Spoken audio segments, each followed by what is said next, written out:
Most early retirements don't fail because people didn't save enough. They fail because of things that no one models, things that don't show up in spreadsheets, and things that you don't feel until the paycheck stops. And that's what we want to talk about today, because we're living inside that transition right now. And what surprised us most isn't what we expected to be hard. And a quick context, we're in our first few months of early retirement and doing some travel. So our routine looks a little different right now, but the decisions we're talking about today apply whether you're at home or if you're on the road.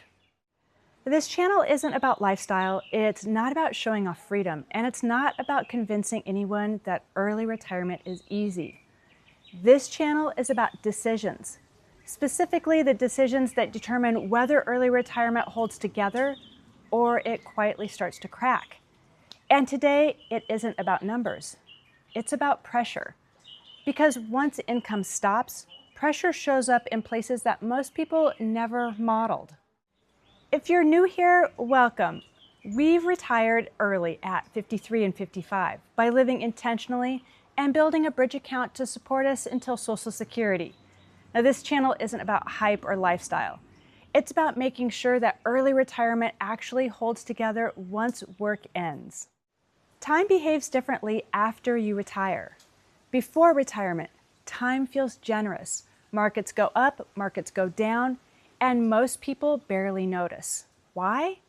Because there's another paycheck coming, there's another year of income, and there's another opportunity to correct your course. So time feels like it's working with you. But after retirement, time feels different. Not because the math has changed, not because returns suddenly matter more on paper, but because income is gone. So now every dollar leaving that account now has weight. And every month feels closer to something irreversible. And this is the first pressure point that breaks people: time pressure. And this is where early retirement starts to feel fragile, even when the plan is solid. Let's talk about sequence risk. Now, most people hear sequence risk and they think if the market drops early, that's bad. And that's true, but it's also incomplete, because sequence risk isn't just about returns. It's about timing plus withdrawals plus psychology. It's about what it feels like to withdraw money during volatility when you don't have income replacing it. You can understand the math and still struggle with the emotion.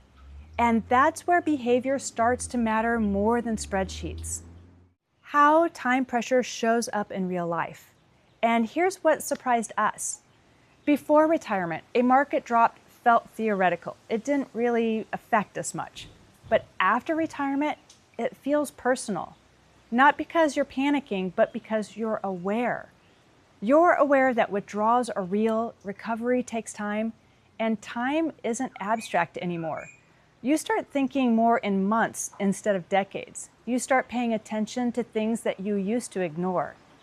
And this is subtle, but important, because pressure doesn't scream, it whispers. How this quietly breaks plans is that people don't blow up their retirement plans overnight. They slowly change their behavior. They pull back too much at the wrong time. They delay spending even when they don't need to. And they become reactive instead of intentional. And years later, they'll say, the math should have worked.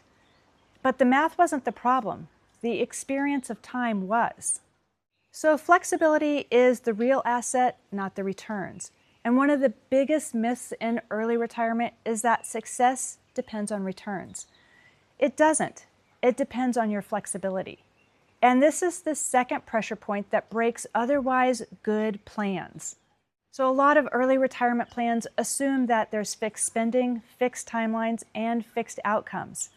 But real life doesn't work that way. Spending isn't static.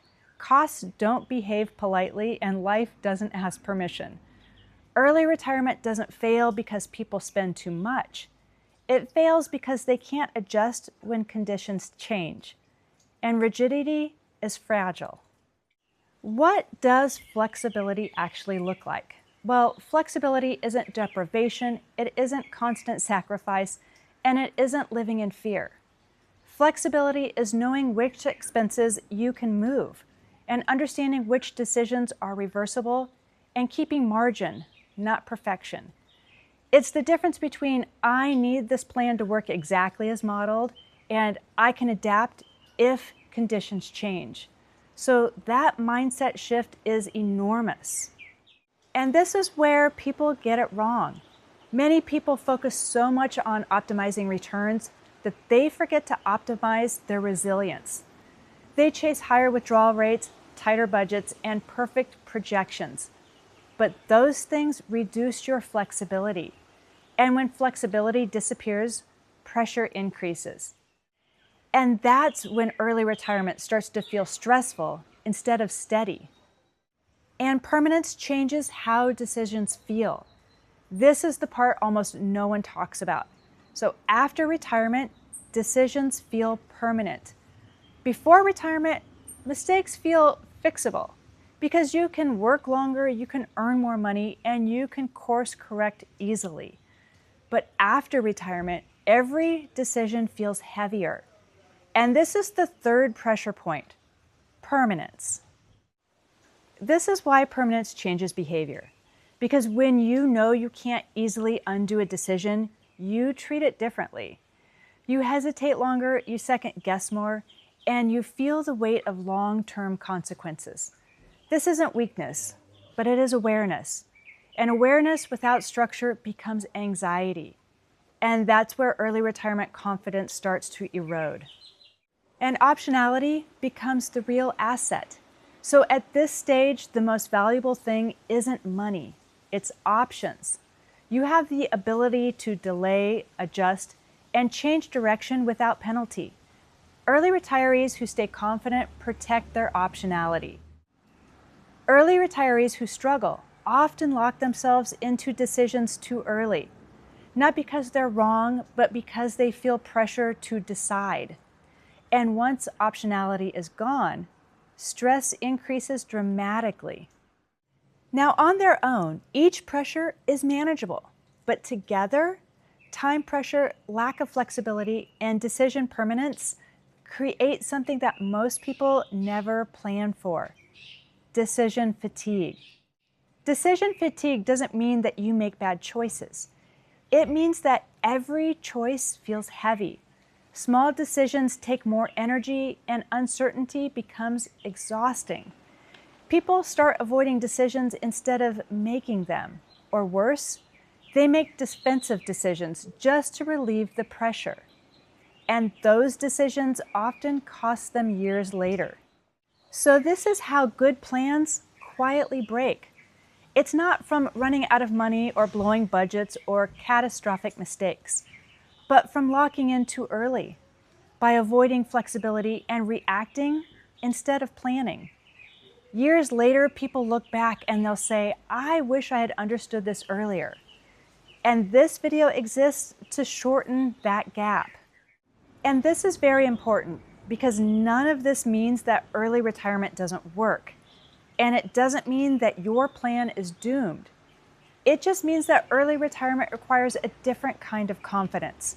Not confidence based on projections, averages, or best case assumptions, but confidence built on flexibility, awareness, margin, and decision discipline. That kind of confidence can be built. And once you understand where the pressure actually comes from, you stop reacting emotionally, you stop chasing certainty, and you start designing around reality. Early retirement stops feeling fragile and starts feeling intentional. And that's the turning point. This is why the next set of decisions matter more than people realize. It's not just how much you've saved or when you retired, but how flexible your spending really is, how your bridge years are structured, how healthcare and income timing interact, and how permanent your decisions actually are. Those aren't theoretical questions. They are questions that determine whether early retirement stays calm or slowly becomes stressful. And that's exactly what we're going to focus on the next video.